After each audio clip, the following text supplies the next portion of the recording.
forward to the cloud.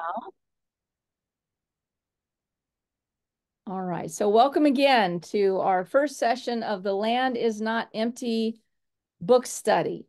And I know that some people will be a little bit in and out. I know most of you are going to do your best to be here every single time, but we know how life is. We understand some of you may need to miss some of the sessions. So tonight's class is going to be a little bit different than probably most of the other classes in that we're not going to be doing breakout rooms, small group conversations tonight. We wanted to just keep everybody together so you could all hear the introductions of one another and to go over some of our introductory material. We're going to watch a short film on the doctrine of discovery and so forth. So tonight, just know that in future sessions, we'll give you opportunities for one-to-one or small group conversations so you can get to know each other a little better.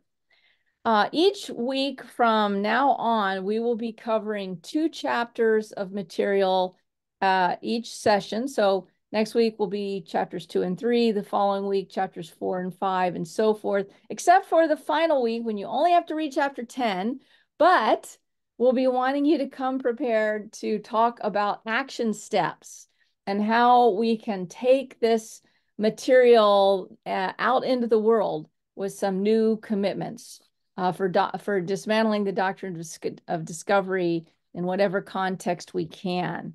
I will also be giving you some suggested action and reflection options at the end of each session that we hope you might have time to do before the following week's session, along with the reading. So we'll be doing that at the end of every class. And we also just wanted to say a word about the optional session on April 2nd. That will be after we have concluded this book study, but we are going to have an optional session for those who feel inspired by this book and would like to be part of carrying its message more out into the world and to a broader community. There is a curriculum by Just Faith Ministries, which some of you may have heard of. It's a Catholic Peace and Justice Education Organization. And they put together an amazing curriculum on this book, also using the Joy Harjo poetry anthology, but building in other material, very robust curriculum, including an immersion experience with Indigenous people and so forth. But we didn't have the capacity to get that out there this Lent. However, and we need more support. We need more people to support such an endeavor. So you do not have to make any decisions tonight, but just to plant a seed that if by the end of this course you feel inspired to help carry this message further, which could be one of the action commitments you could choose to make, we will invite you to an optional session on April 2nd to consider being a co-facilitator of the curriculum on this book, which we would probably do next winter. So like I said, nothing urgent, and we will remind you about this towards the end of our time with this class. As best as we can, we want to hold the sessions to 1 hour and 15 minutes. So we want to start right at 6:30. We'll do our very best to wrap up at 7:45. We invite you to give us a little grace sometimes if we go a few minutes over, but don't worry, if you really need a hard end at 7:45 and we haven't finished, you are free to sign off at that time if you need to. Is there anything I've forgotten to say, Scott, that you think needs to be said? Okay. I think that I have a question. was very comprehensive. Yes, Allison. Yeah, my question, Janet, do we have a general intention of being on camera with each other? Oh, thanks for asking. Well, it's preferable if you can to have your camera on. I do realize that sometimes there are reasons people need to have a camera off. For example, many of you know I've been recovering from a concussion. So I've gone to lots of Zoom sessions where I had to not be on screen, but that was a medical reason. So if you can, to the extent possible, it would be lovely to see your shining faces. If you briefly need to get off screen, at times, or you have a compelling reason, we understand. You might want to just put that in the chat if it's going to be more than a break to use the bathroom or grab a quick bite to eat for a few minutes. If you're going to consistently have the camera off, it might be nice just to put a note in the chat for everyone. Thanks for asking. Are there any other questions? All right, Scott, I'm going to toss it over to you. All right, thank you, Janet. So I'm going to really lead us in a spiritual grounding, and I'll include a poem by, let me try to say it right, Imikalani Kalahele, who is a member of the Maoli tribe of Hawaii. So let's ground ourselves in the spiritual imagination we need for this work by showing up in our own unique place within the universe by taking a few deep breaths together, noticing the way the source of life has participated in the evolution of our lives such that our bodies can now receive the gift of oxygen that Earth's plants are making available to us right now. Let's take 2 slow, deep breaths.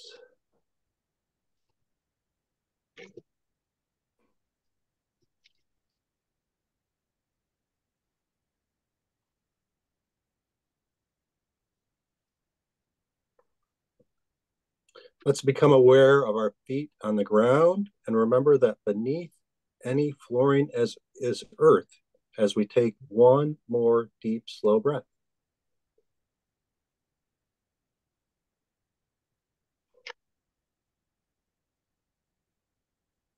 Our bodies are comprised primarily of oxygen, carbon, hydrogen, and nitrogen that are constantly cycling between our bodies and the rest of the earth and her atmosphere.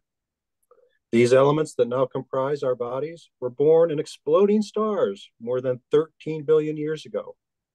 We are literally an inspired gathering of stardust. Breathe in the awareness that we are the beloved creation of a loving creator, and the power of the universe is flowing through us as we take 2 more breaths within the dynamic community of creation.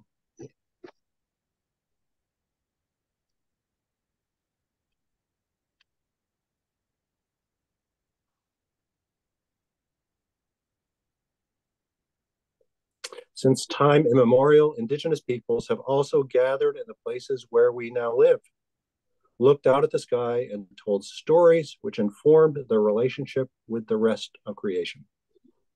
Most of these people were killed by disease or guns or forcibly removed, but many still live here.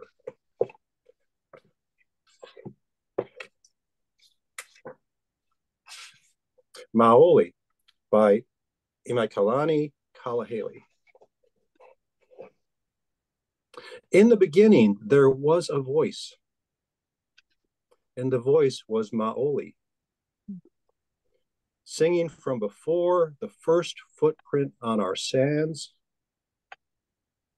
This Maoli was part of the original echo out of Po, is our ancestor. Before Ali'i, before the priesthood, even before the storytellers, Maoli was heard, telling the first stories, singing the first songs, and reading the stars for the first time. Maoli, my brother, my sister, my father, my mother, my ancestors. Before had England, even before Jesus, there was a voice, and the voice was Maoli.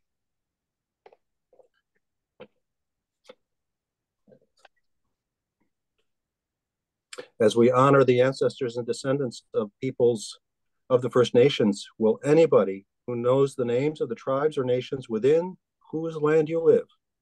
Please unmute yourselves now and say their names. The Cowlitz. Multnomah and the Cowlitz. Cowlitz. Multnomah Band of the Kalapuya. Kalapuya. Kalapuya. Tualatin Kalapuya. Clackamas. Tribes of Grand Ronde. Motlala.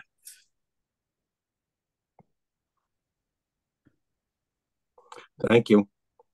May our work today honor the ancestors and descendants of these peoples still present among us.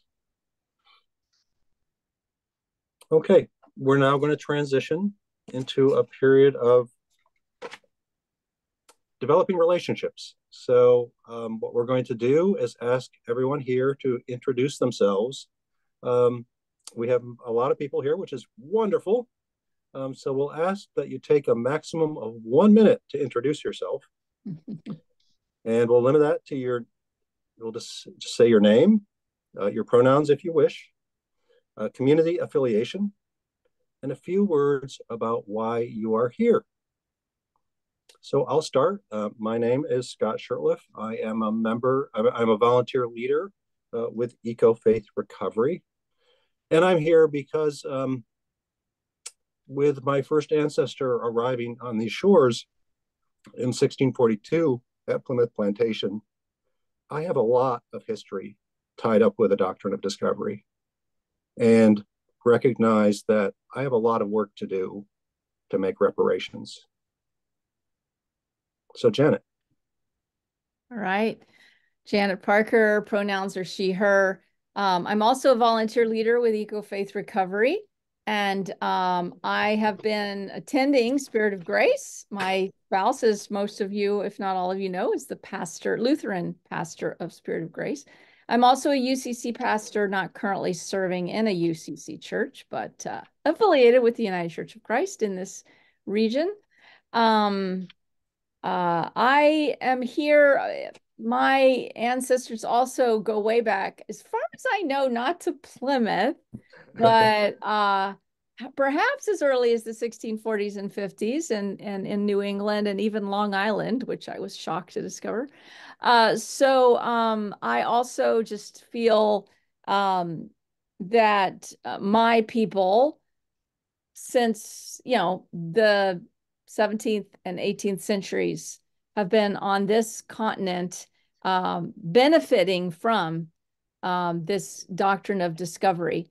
And as somebody who is a Christian leader and is deeply committed to justice and to justice for indigenous peoples, all people of color, and the land itself and the earth, I feel like I need to educate myself and work to dismantle the doctrine of discovery.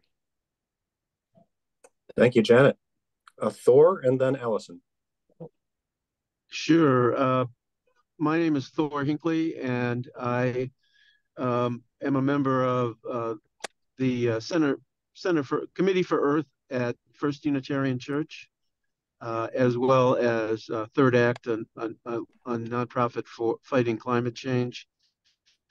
And my pronouns are he, him, and my ancestors came to this country from England and Germany in the 16th century, so they benefited as well.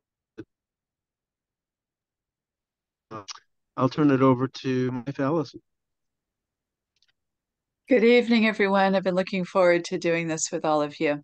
My name is Allison Wiley, and I am also a volunteer leader with EcoFaith. I'm also a member at Waverly United Church of Christ in Southeast Portland. And my roots are in New England, and I'm aware that I am an unintentional but definite beneficiary of the doctrine of discovery.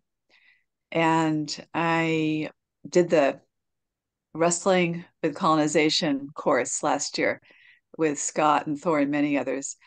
I am eager to learn more with all of you in this Lenten season. I think I'm supposed to pass it off to somebody. Carl, Okay. You and I worked Yep. on PCEF together in 2018. Maybe you'd like to go next. We'll do Carl and then Bernadette. So I'm Carl Wamser. I'm from Lake Oswego, UCC. I've been a member of the Earth Justice team for many years. My ancestors are relatively recent immigrants. Grandmother was born in what was the Austro-Hungarian Empire. Ancestors from Scotland, Italy, and Germany, all gathered in the melting pot of New York City and spread out from there. So I'm aware that we're recent immigrants here, and people have been here long before us. I'm particularly interested in this topic because I was introduced to it in a program by the Ecumenical Ministries of Oregon called Reckoning with Racism. And LOUCC did 2 years in that program and developed our land story so we could actually track how our land came from being native land to property that we happen to be the owners of. And it was very enlightening, and I'd love to learn more and do more. And Bernadette is next. My name is Bernadetta de Vlaming. She, her. I come from ancestors in the Netherlands and Belgium. My Netherlands ancestors came in the late 1800s, encouraged by a priest who had gone back to the Netherlands from Wisconsin to see how many more people he could bring across. I think there were 3 ships of people that ended up coming. So I imagine, I know they chopped down trees, so they figured they were getting land, which was right for them, but suffering for our indigenous folks. And my father came in 1913 from Belgium. This weekend I had taken part in a Celtic retreat and looking at the indigenous and the Celts, and having had in 2001 a real nice introduction to the Celts. I like to look at both groups and see the similarities and what we can do to, what I can do to understand even better. Thank you, Bernadetta. Thank you. You're welcome. We'll go to Elaine and then Ginny. Hey, my name's Elaine May, and my pronouns are she and her. I attend St. Andrew Lutheran Church in Beaverton. I got introduced to the doctrine of discovery in the Reckoning with Racism program. Had not heard of it before. My family spans from mostly Germany and Norway, and immigrants from the 1700s till like the late 1800s.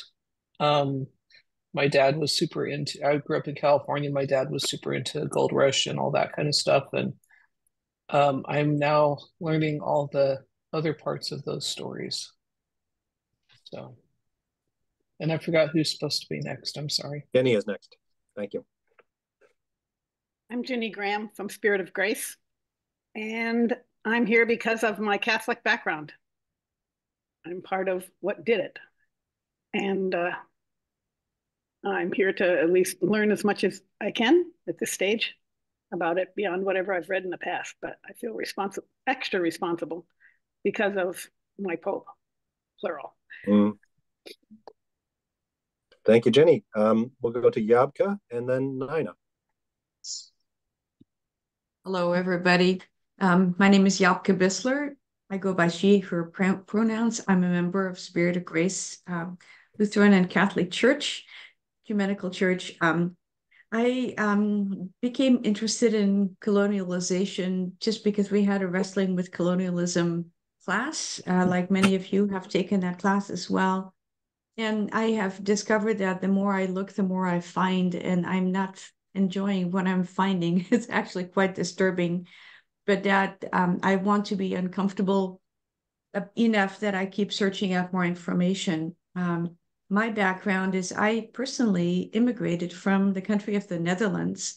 And many of you probably know that the Netherlands colonized many, many places all over the globe. They were seafarers. And when I first started with the wrestling class, I thought, well, thank goodness I never lived in the country that participated in so much oppression. And then I came to the realization that I am indeed by ancestry very much implicated in this whole mess, probably even more so because the Dutch were people who brought slaves over to the United States and other places of the world, much to my chagrin. In any case, being a recent immigrant myself, not recent, 1978, but still in my lifetime, I understand. I think I have a unique window in the immigrant story because it's my generation that experienced it, but also have a deep desire to learn more about this because I really want to sort of take all the layers off that we have covered all this nasty history up with, and would like to be part of that whole dismantling process and educational process for myself and hopefully for people around me as well as I learn more. Thank you, Japke. Nina.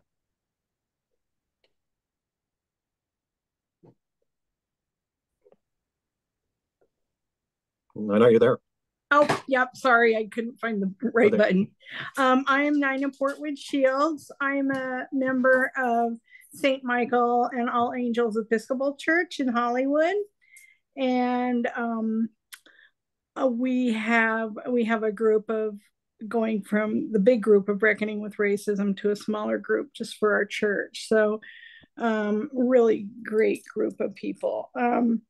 My father's family came across from England and were part of the Oregon Trail. So I'm a member of the Sons and Daughters of Oregon Pioneers.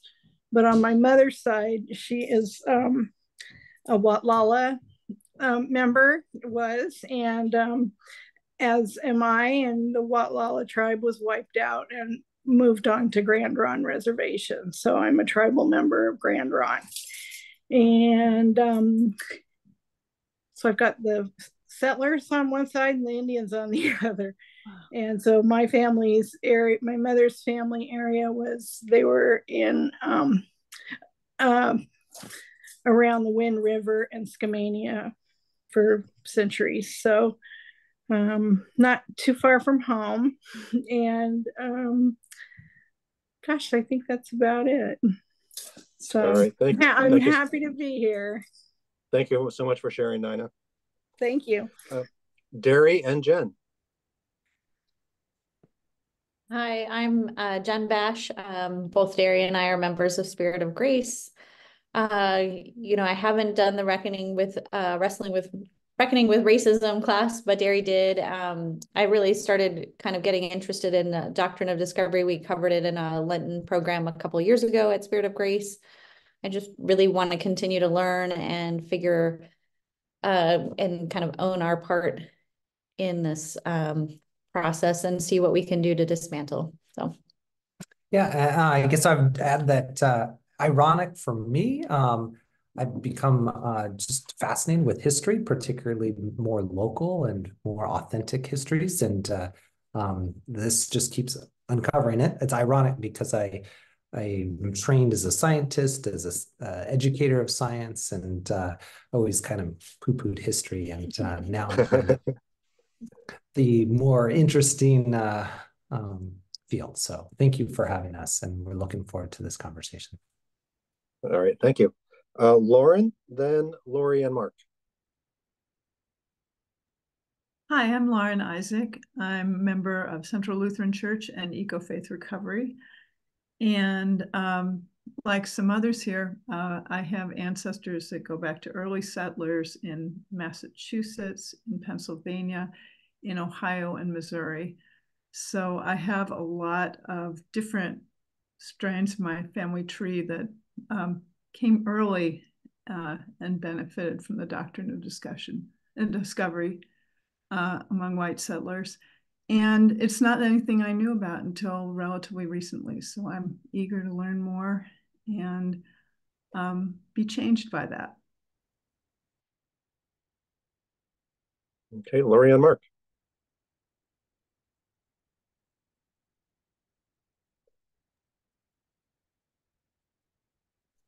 Yeah, I'm Mark, and I'm a member of Spirit of the Grace, and I was raised Catholic.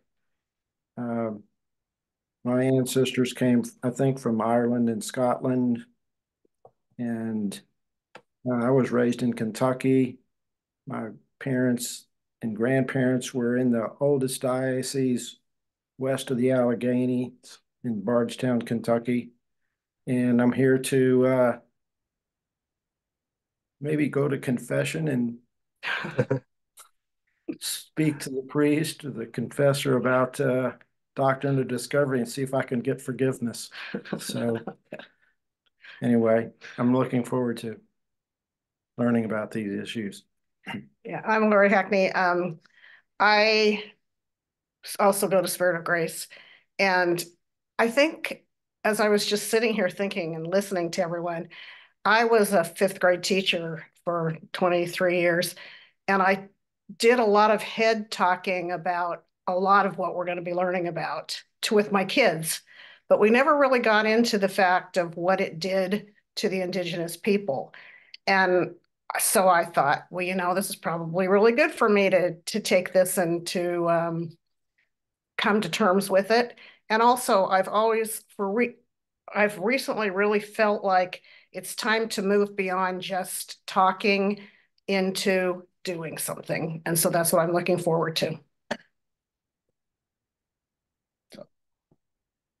Thank you. Nancy and Stephanie. Hi, I'm Nancy McAuliffe. My pronouns are she and her, and I'm also a member of Spirit of Grace. And kind of like Jen, I was introduced to the Doctrine of Discovery a couple of years ago at our Lenten program at Spirit of Grace, which was shocking to me. I'm Catholic as well. I've already learned so much just being here. That's kind of why I'm here, to learn more. I live close to Tryon Creek, and last year their Lake Oswego Reeds was the seed keeper, and they had some amazing programs that I was able to attend, which got my interest, but I didn't move forward from that point. They have an Indigenous Day every year. I would recommend you kind of looking at it. But I'm kind of looking at this in a slightly different way since I've been thinking about it. I have a really good friend in her 50s that is Indigenous, but wants nothing to do with it. And actually my youngest grandson, his father is Indigenous and wants nothing to do with it, probably 4 generations out. And I think that's really, I want to know more about that. I guess it's kind of sad. I kind of feel like if at some point my grandson, I don't even think his dad's ever told them, and that's his story to tell, I guess. But I want to have some information going forward. So happy to be here with you. Thank you, Nancy. Stephanie. Hi, I'm Stephanie Corrin. My pronouns are she, her. I'm a member of Spirit of Grace. And I just saw these books at church, and I didn't connect the Doctrine of Discovery with the church for some reason. I knew that there was something where we made excuses for taking away the land from Indigenous people, but I didn't realize it was so connected to the church. And reading the reading before coming here has already taught me a lot. And my family came here in probably, the 1850s kind of thing. And I'm sure that they had a lot of knowledge of what was happening around them. And so I'm really interested in finding out more. Thank you, Stephanie. And the last group, Susan, Ray, and Dennis.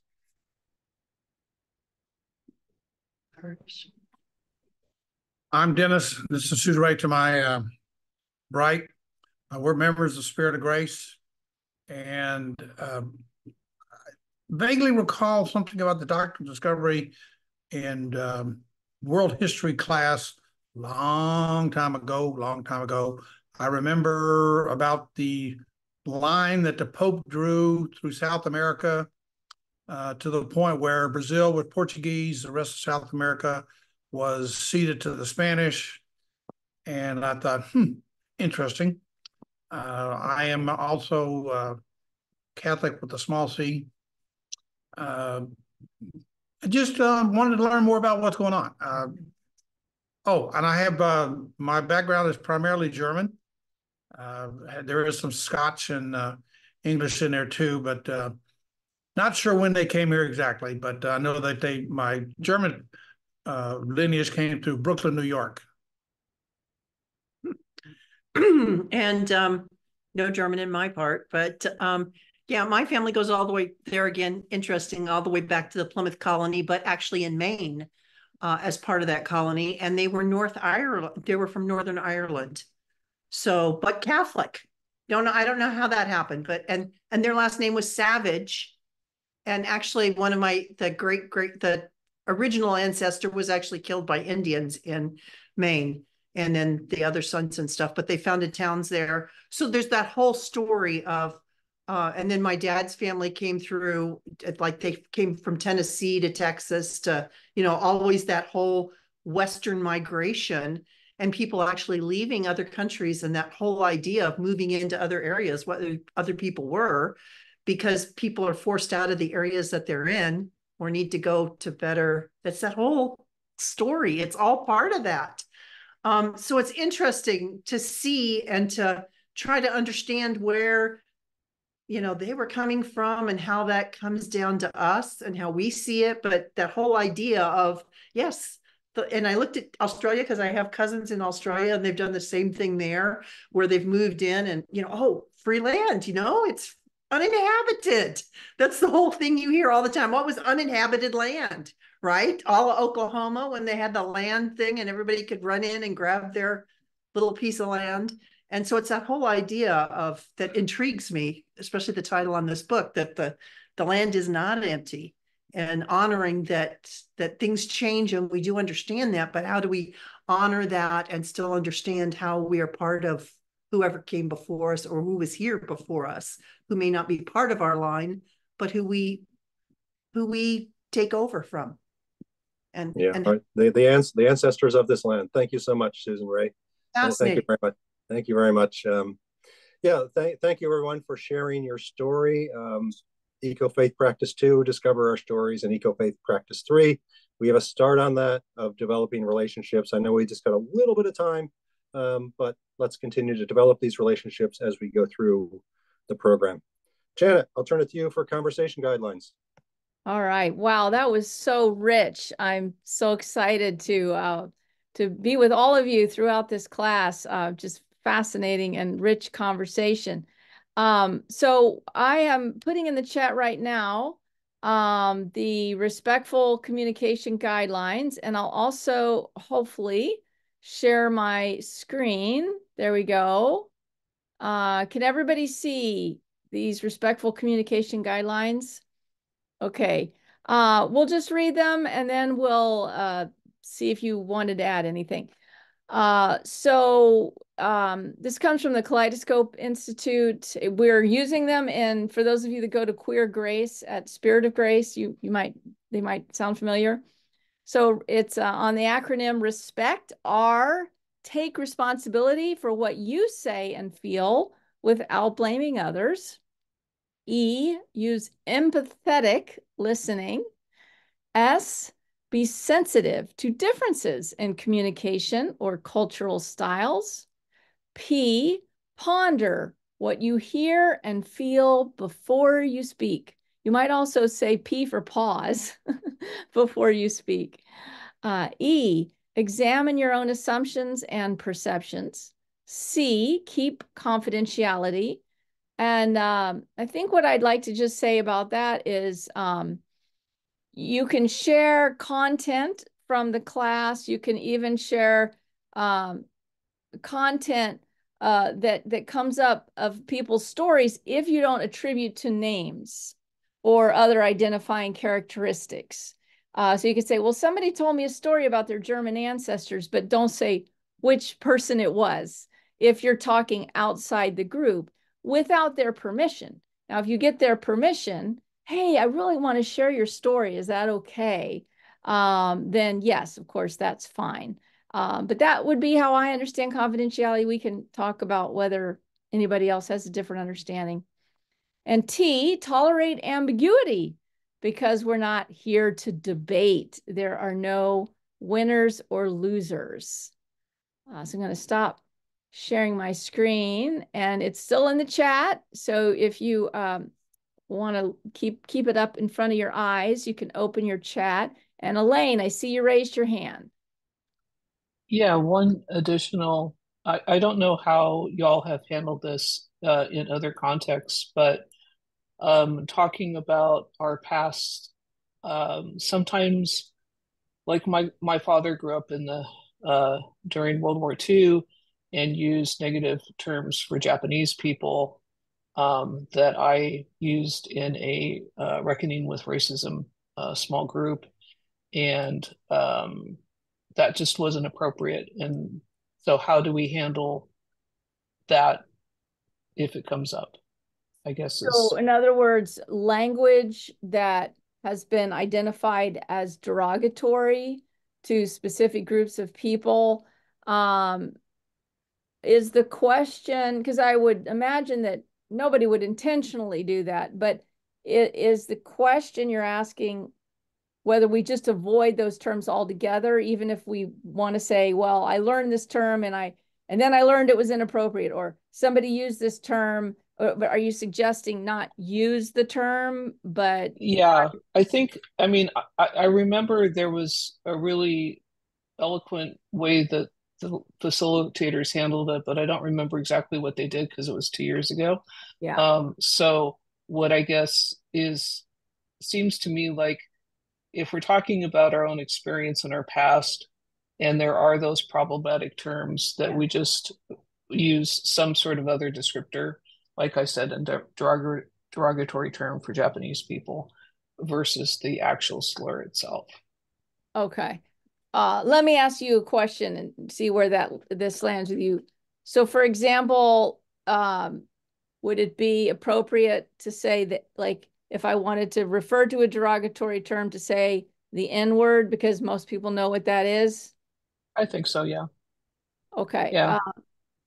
So what do people have comments on that recommended addition to our guidelines? Yapka. Yeah, I think it makes sense in the context of a group that since you say often these things are said, communicated inadvertently, could we use our chat function with, if somebody notices something that is difficult for them, could we maybe make a comment in the chat so that it gets flagged and then everybody knows about it, and if there's any further discussion needed, we can address it that way. I know that in a group of people that don't know each other very well, this could happen. And I would love to if it happens, turn it into a learning opportunity for us. So wondering if that might work. Okay, say it one more time, because I was trying to capture the idea from Elaine in the chat. Can you just repeat that again? Yeah, if a word or a description comes up that is offensive to somebody in the group, that they make a comment in the chat to flag it and bring it to everybody's awareness so it can be discussed or at least addressed by the facilitators. Okay.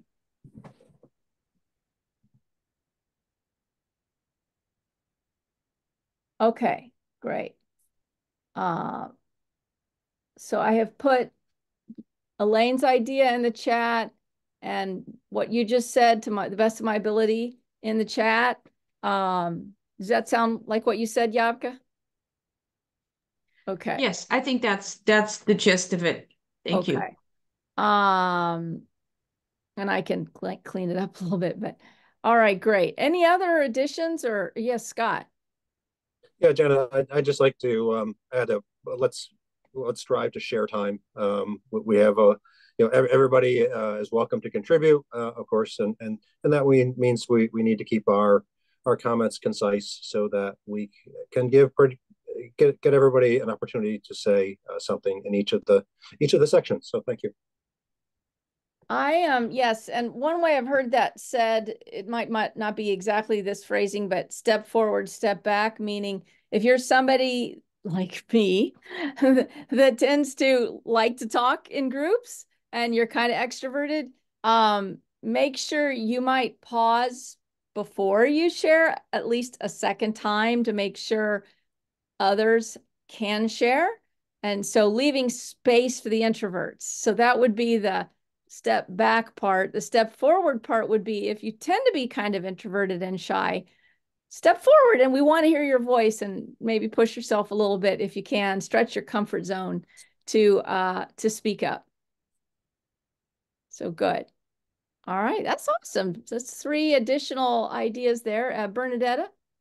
Well, another idea that Eric Law had was when you're in a small group, make sure everyone has a chance to speak at least once before a second person, you take a second turn. They can pass, but every person should have the opportunity to speak first. Absolutely. Absolutely. That's a great one. And Scott and I will work in our large group discussions to try to help make sure people's voices get heard. So we'll try with our facilitation to be careful about that as well. Any others? Does everybody, if everybody feels comfortable with what was on the original sheet and these additions, either give me a thumbs up, either with your thumb or with your thumb from Zoom. Okay. I'm not seeing Mark and Lori. Are you comfortable with these or do you want to add anything? It's okay. Elaine, did you give me a thumbs up? You did? Okay, just check. So everybody's okay, right? Nobody didn't. Just checking because I was trying to watch. Okay. Okay, very good. I think we're good on communication guidelines, correct? All right, great. Excellent. All right, so we are running a little behind time. I'm just trying to think. Scott, do you want me to ask the opening question or should we go straight into the film? I think we should go to the film, Janet. All right, let's go to the film. We're about 10 minutes behind. Okay, yeah. Great. All right. Okay. So we found a film online, which I was pretty excited to find because it was created by the Haudenosaunee Iroquois folks or tribal confederacy. Actually, it's a confederacy of 6 nations. And you may know of them. They're in, they cover upstate New York and into Canada. And they just happen to have been some of the indigenous people that I did research with for my doctoral work. And in fact, the Haudenosaunee, the Onondaga leader that you're going to hear, Chief Oren Lyons, in the video, he actually charged me personally when I asked him, what should I do as a Christian to work on these issues of indigenous justice and ecological sustainability? He said to me, like 2 decades ago, dismantle the doctrine of discovery, make people aware of the doctrine of discovery. So I was excited to find this video that includes him as well as others. And it was made as part of a series of films by the Haudenosaunee Iroquois that are trying to bring forward their concerns and their values and encourage us to care for the earth. So with that said, I will share my screen and start the video. Let me pull it up here.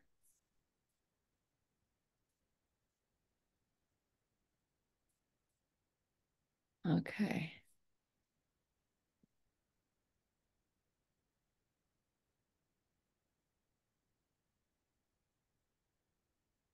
Okay.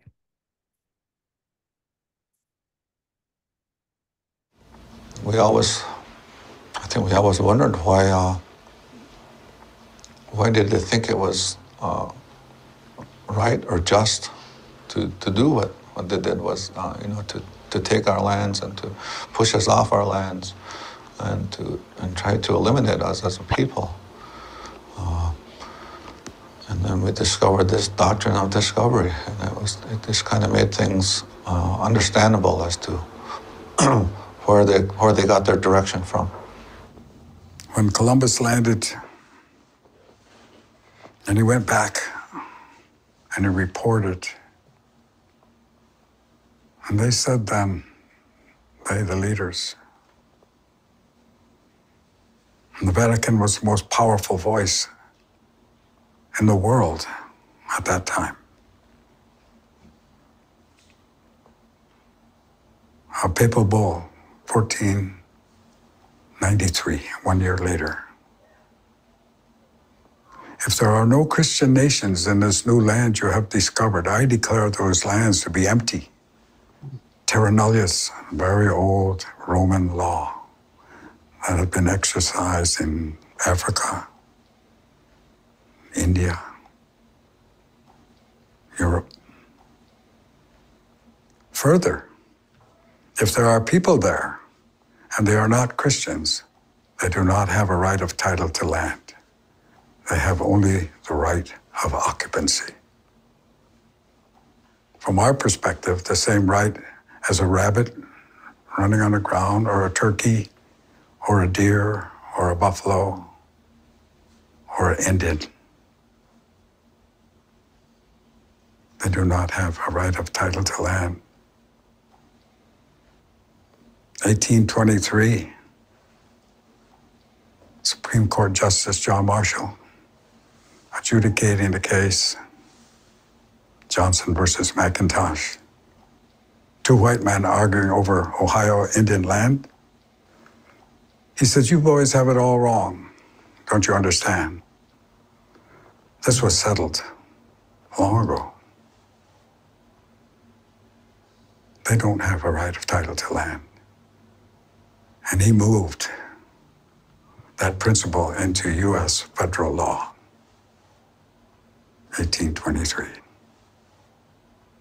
The doctrine of discovery became the doctrine of law today. Christian doctrine, specific.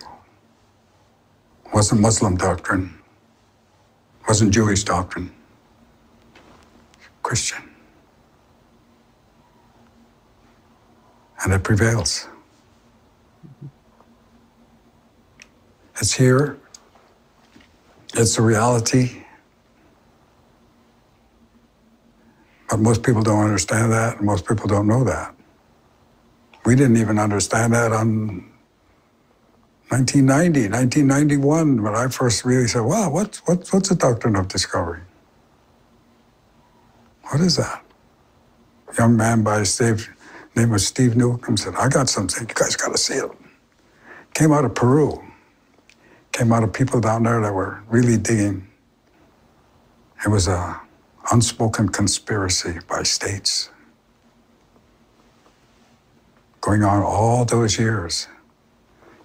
Shh, don't tell the Indians. We found out anyway, eventually, finally. 2007, Oneida versus New York, court case. First notation by a Supreme Court Justice, doctrine of discovery. 2007. It's not alive. I think it's alive and well. 30-year court case for Onondaga Nation, dismissed out of hand. Oh, you guys were too slow, it's too late. Let's make up, let's see, new latches, we'll call it. Besides, it's disruptive to our people. That's what the justice said. It's disruptive. No discussion about our people and about justice and about what's right. The American people don't know about this. Right. Well, it's time they learn. It's time to learn because it's going to take all of us. It's going to take all of us. And I would be very, very, very careful about stamping out the last place that's holding the line the hardest. Haudenosaunee Six Nation. That's holding the line the hardest. For the common good. For the good of all. For the future. That's what I have to say.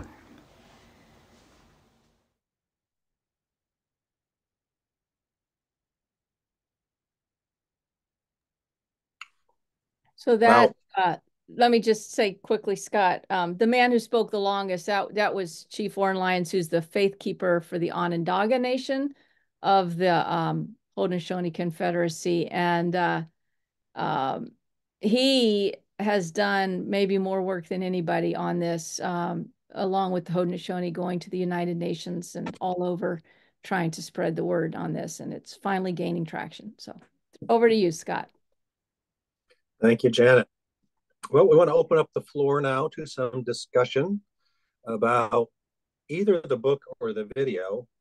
The prompt is, how did the book and or the video show that the doctrine of discovery is a present reality for Indigenous communities globally? And are you aware of any other present day examples? So, who would like to comment?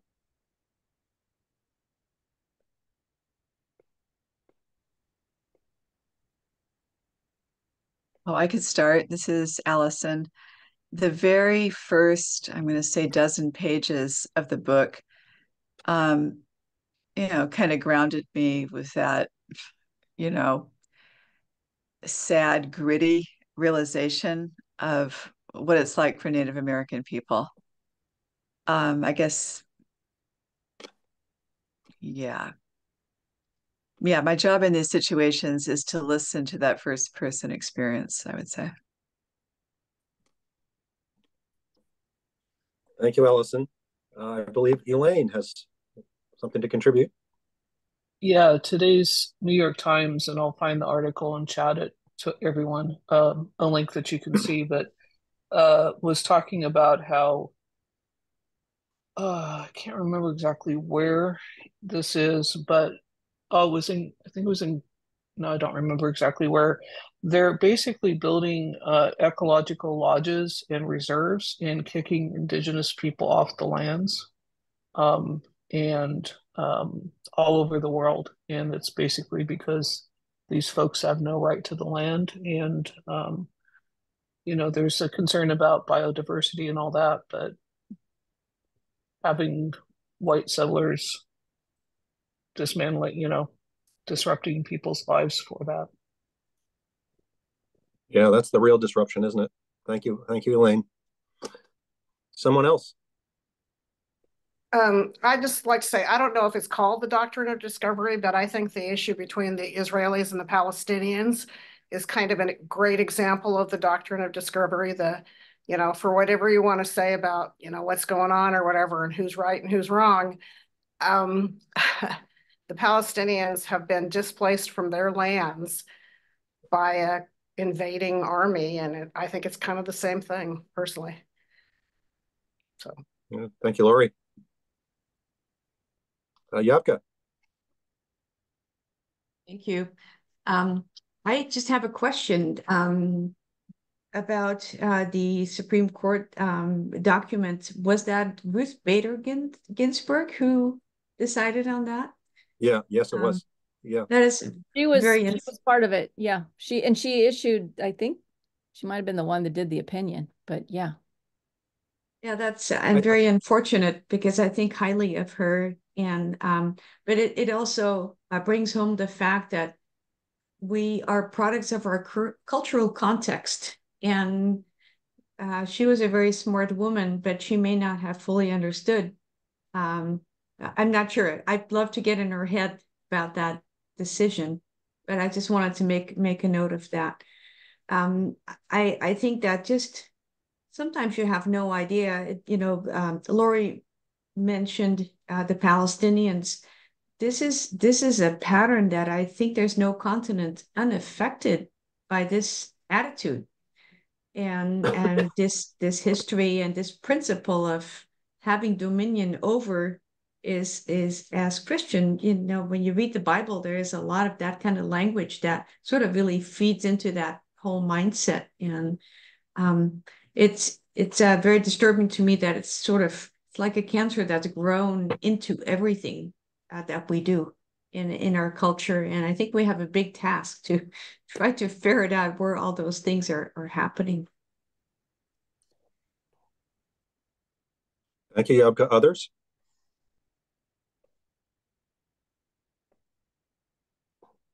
Well, I'll add that in my work in climate justice, it gets very challenging when climate justice work and Indigenous rights directly collide. An example of that is an energy storage facility that's intended for Goldendale, Washington, where Pacific, okay, an electric company, Pacific Power, intends to store electricity by pumping water up. It's fabulous. It's great. A very green way to do things. Doesn't require any batteries. Fantastic. Well, they did not consult at all the Indigenous peoples of the area. And of course, have selected a place that the Indigenous peoples say is hallowed ground. And of course, this is after 7 years of preparation by Pacific Power. So in a sense, they say, oh, it's too late again. It's too late. We gave you your 30 days to comment. It's too late. It's got to change, right? We've got to bring people together, as it says in the book, who's at the table. I think that's a coming chapter, is everyone at the table, and do that from the outset, particularly when it affects Indigenous peoples.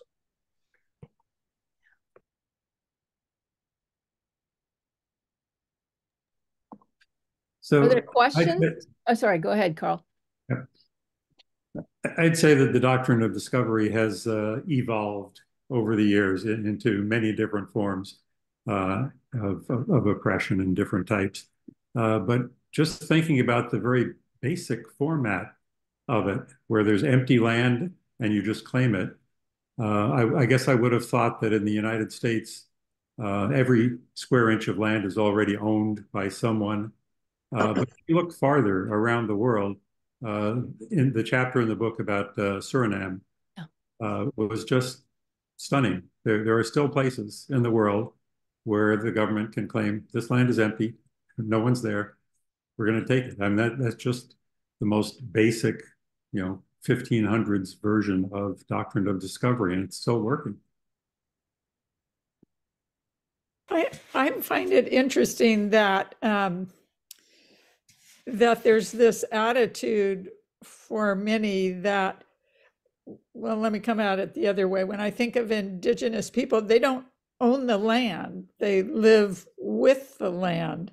So there's no interest in, at least maybe now there is, but there was no interest in I had to have this part of land because no, I needed to go here in the winter and I need to go there in the summer. And boy, we just seem so far apart from each other, where so many places people are just going in and taking the last little bit of copper or lithium or whatever's left. And yet you still have this, fortunately, these people that live with the land and are starting to teach us things that are very helpful, but it's kind of breaking that corporate piece out. It just seems like such an impossibility, but what did they say? Every journey starts with a small step. So understanding it, I guess, but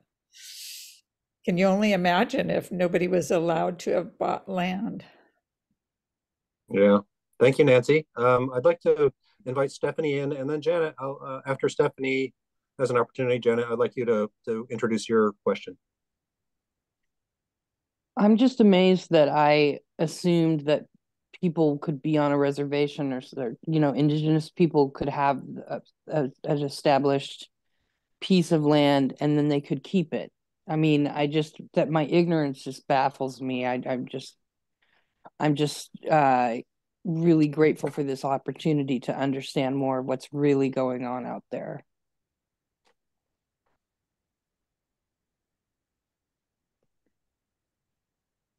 Thor?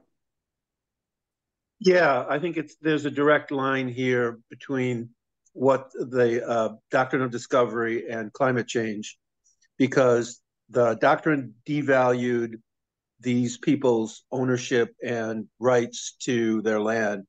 And we have policies across the world that assigns no value to the climate and no value to the atmosphere. And we all participate in that. So, we're all involved in the issue every day. Thank you for that. I want to draw your attention to some amazing stuff some of you all are putting in the chat, so make sure you read that. And I just want to highlight something Elaine put in there, which is super important. And I'm guessing you drew it out of the New York Times article, Elaine, but where she said an estimated 476 million indigenous peoples dwell on lands that are home to about 80% of the world's biodiversity. So one of the things I learned in my doctoral work on sustainable development and indigenous peoples and ecofeminism is that, indigenous peoples are the primary custodians of biodiversity on the planet. And despite enormous odds and enormous obstacles, they still are doing the best job of conserving biodiversity in the places where they live and in their territories. So I think I just want to back up what everybody's saying about how careful we need to be about looking for climate solutions and green solutions in ways that conflict with Native people's rights to their land and ability to be custodians of their land and their territories, because it's not going to turn out so well. Bernadetta? I saw a film on Channel 10 a year and a half or two ago of a group of people in Peru, in the mountains in Peru, where the natives had lived for years and years. And they were wanting to change it to a park. And eventually they realized that the only way this could be a good park was to allow the indigenous folks to take care of it and to develop it as a park and have it continue to be properly cared for as a land. And so I feel so good when things like that happen. That's amazing. You never hear that kind of story. That's no, I heard that one. I thought, yay. And recently, I think the Confederated Tribes have purchased some land here in Oregon. And the part around the falls by Oregon City. Yeah, Willamette Falls. Willamette Falls, they've got safety for the eels. Yes, excellent. We don't have much time left, but Elaine, you wanted to get a word in? Just very briefly, that article that I linked talks about places where there are indigenous-led conservation efforts. That's all. Great. Are there any other, was there anything that was unclear about what you've read so far or what you saw in the film? I can't promise that I or Scott could answer it, but Is there anything that you're still looking for clarity on, or any final comments? I was going to ask another question, but I'll just tell you what it was, because this last question that we were going to discuss, but we don't really have time to, it will be an ongoing thing we will look at throughout the class. But were there any final questions, comments on what we've talked about so far? Lori, are you trying to speak? You're leaning forward. No. Oh, sorry. Okay.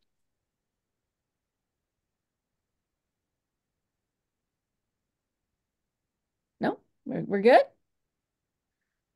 All right. Well then, the question I was going to ask, but I'm just going to let you all reflect on it, is that in chapter 1, beginning on page 29, Augustine describes the doctrine of discovery as providing a paradigm of domination. So the question is, in your understanding, how did the Catholic Church at the time use Christianity to provide the framework and justification for this paradigm of domination? And how has this paradigm of domination continued to be manifested in the history of the US and other countries, continuing to this day? And we've had some examples just lifted up already. And I put a link in the chat to an article Susan Ray put me on to about Suriname preparing to green light development of huge chunks of their Amazon rainforest to deforest it for agricultural projects. So still going on today. But I think what we will be learning throughout the book, and especially as we get into later chapters, is how did Christians and church leaders use theology and the Bible and the cover of Christianity to develop this doctrine of discovery and promote it and justify it. So we'll continue to talk about that throughout the class. So Scott, I'll turn it over to you for our announcements for next week. I'm muted. Okay. I have placed in the chat for next week. The homework is to read the next 2 chapters. That will be chapters 2 and 3. And we've also provided you here 3 different reflection action opportunities. We ask that you choose 2 of 3 to deepen your practice. You don't have to write these down. We'll send these out to you via email. The first is about really taking some time to get to know the land on which you live. Take a walk, a bike ride, a car ride, probably not a car ride, a walk, and really encounter the land in which you live by seeing, listening, and engaging with it. The second opportunity is to learn about the history of who take some time to research the peoples who lived on the land that you currently live.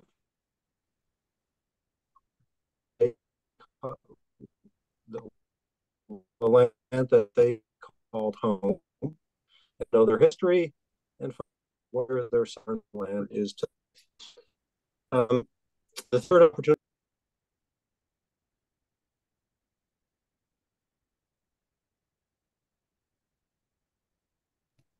is he was all garbled and we lost him completely.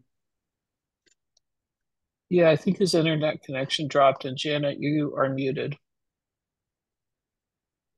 Thank you. I forgot I muted myself. Lovely, Janet. We just couldn't see what you were saying. Oh my God. I thought you were hearing me. Reading skills are sadly lacking. So what I'm going to do is I will send these out in an email to you. It might not be tomorrow, but maybe tomorrow, hopefully. So these are the 3 options. Creating a descriptive, either word or drawing picture of the land you live on, being as specific as possible. Getting to know the history of the peoples that were original to your land, doing some research on the original peoples of where you live, And then there's a link in the chat, which we had also sent out earlier about the app that can help you do that if you don't know it. And then the last one being that Augustine makes a distinction between the institution of the Western Church and the body of Christ at the end of chapter 3. So take some time to imagine what the body of Christ could look like beyond the current institution of church, and who would be there, what experiences they share, how do they connect with the world, and you might wish to get creative and draw or paint such a description of the body of Christ. So those are, and then again, reading chapters 2 and 3. So I'll send out a follow-up email on that. And I don't think we've gotten Scott back yet, have we? Yeah, I'm back. Oh, you are back. Sorry, oh, good. Okay, my connection dropped. So keep going. Yeah, we Janet. lost you. So, okay. All right. Well, good. Well, that's all right. We're on time for the closing prayer. And I'm going to put in the chat for you a lovely choral rendition of this. Some of you may be familiar with the composer John Rutter, and you may be familiar with his beautiful choral arrangement of this Gaelic prayer, which is attributed, well, I don't know if it was originally from the Iona community of Scotland, but that's sort of how it's gotten out into the world. And then John Rutter put it to music so you can listen to it. But right now I'm going to read it to you. Deep peace of the running wave to you. Deep peace of the flowing air to you. Deep peace of the quiet earth to you. Deep peace of the shining stars to you. Deep peace of the gentle night to you. Moon and stars pour their healing light on you. Deep peace of Christ, the light of the world, to you. Deep peace of Christ to you. Thank you so much for being with us. We very much look forward to seeing you back next week and to this journey together.